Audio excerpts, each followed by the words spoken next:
சங்கடங்களை போக்கும் சங்கடஹர சதுர்த்தி. முக்கண்ணாயகனின் மகனான விநாயகப் பெருமானை தவிர்த்து எந்த வழிபாட்டையும் தொடங்கக்கூடாது என்பது அனைவருக்கும் தெரியும். நம் வாழ்வில் வரும் அனைத்து சங்கடங்களையும் நீக்கும் விரதமாக சங்கடஹர சதுர்த்தி விரதம் பார்க்கப்படுகிறது. விநாயகப் பெருமானுக்குரிய இந்த சங்கடஹர சதுர்த்தியானது புதன்கிழமையில் வருவது மிகவும் சிறப்பானதாகும். இன்றைய தினத்தில் தவறாமல் சங்கடஹர சதுர்த்தி விரதம் இருப்பதால் நல்ல பலனை பெற்று பயனடையலாம். ஒரு முறை கைலாயத்திற்கு வருகை புரிந்திருந்த சந்திர பகவான் அங்கே இருந்த விநாயகப் பெருமானின் உருவத்தை பார்த்து ஏளனமாக சிரித்தார். இதனால் கோபம் கொண்ட விநாயகப் பெருமான் சந்திரனை ஒளியிழந்து போகும்படி சபித்தார். சந்திரனின் கடும் தவத்திற்கு பிறகு ஒரு சங்கடஹர சதுர்த்தி தினத்தில் சந்திரனின் சாபத்தை விநாயகப் பெருமான் நீக்கினார்.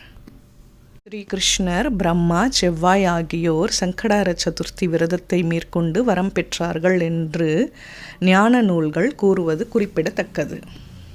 மூஷிக வாகன மோதகஹஸ்த சாமர கரண விளம்பித சூத்திர வாமன ரூப மகேஸ்வர புத்திர விக்ன விநாயக பாத நமஸ்தே. சங்கடஹர சதுர்த்தி நாளில் விநாயகரை நினைத்து இம்மந்திரத்தை கூறி வணங்கினால் எல்லா சங்கடங்களும் நீங்கி சகல சௌபாகியங்களையும் பெறலாம். சங்கடஹர சதுர்த்தி தினத்தன்று விநாயகருக்கு விரதமிருந்து வழிபடுவதால் காரியத்தடை, தாமதங்கள் போன்றவை நீங்கும்.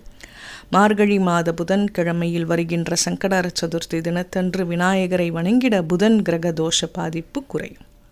சங்கடஹர சதுர்த்தி நாளில் கூற வேண்டிய மந்திரத்தை உங்களது நண்பர்கள் அனைவருக்கும் தெரியப்படுத்துங்கள்.